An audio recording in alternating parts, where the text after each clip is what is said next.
Pernahkah kita merasa terlalu sibuk untuk membantu orang lain? Atau apakah kita merasa bahwa waktu dan harta kita hanya cukup untuk kebutuhan pribadi kita? Dalam dunia yang serba cepat ini, kita sering sibuk dengan kehidupan kita sendiri.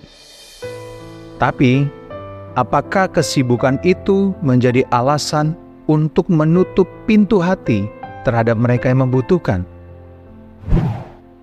Di episode kali ini, kita akan bahas tantangan yang nyata dalam berbagi di era modern.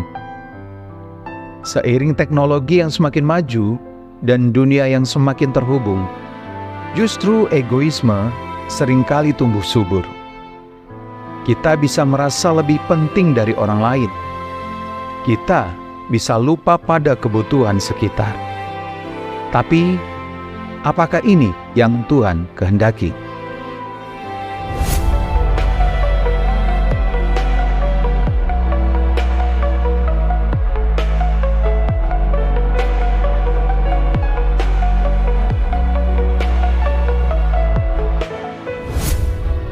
Satu Yohanes 3 ayat 17 menjadi panggilan bagi kita untuk melawan arus, untuk tidak terjebak dalam egoisme, melainkan membuka hati dan berbagi. Kita hidup di dunia yang makin individualis, di mana seringkali hidup dilihat sebagai sebuah perlombaan. Semua berlomba mencapai target masing-masing, karir, pendidikan, pencapaian. Tentu, tak ada salahnya berusaha mengembangkan diri. Tapi bagaimana kalau itu membuat kita melupakan orang-orang di sekitar kita yang membutuhkan? Kita seringkali merasa, nanti saja kalau saya sudah punya lebih, baru saya bisa berbagi. Padahal, berbagi itu tidak selalu soal materi. Terkadang, yang orang lain butuhkan hanyalah waktu, perhatian, atau bahkan sebuah dukungan kecil. Tapi ego kita, kesibukan kita, seringkali menjadi penghalang untuk mengulurkan tangan. Apakah kita sudah terlalu sibuk sampai lupa pada panggilan kasih? Apakah kita seringkali menutup mata karena kita merasa itu bukan urusan kita?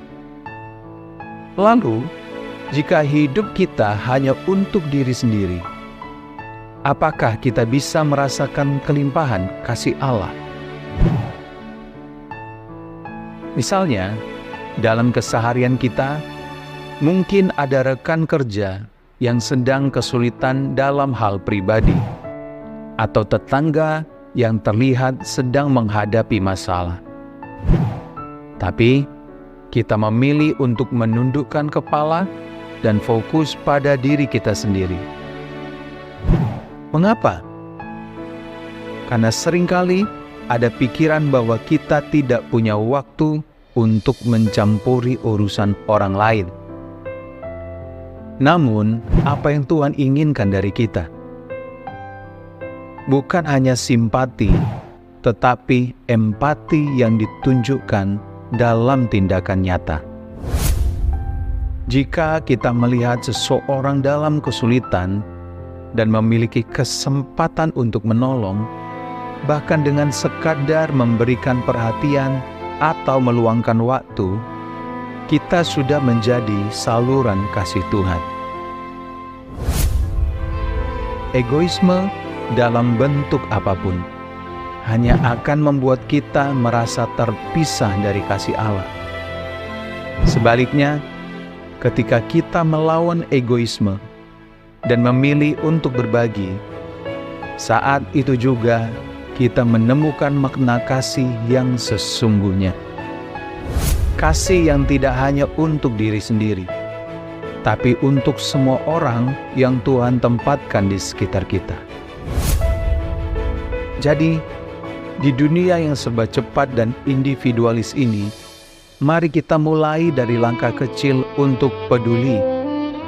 Mari tanyakan pada diri sendiri, bagaimana saya bisa menjadi berkat bagi orang lain hari ini?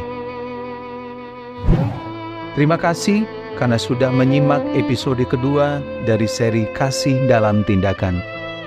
Semoga kita semakin diteguhkan untuk membuka hati bagi sesama, melawan egoisme, dan hidup dalam kasih yang nyata.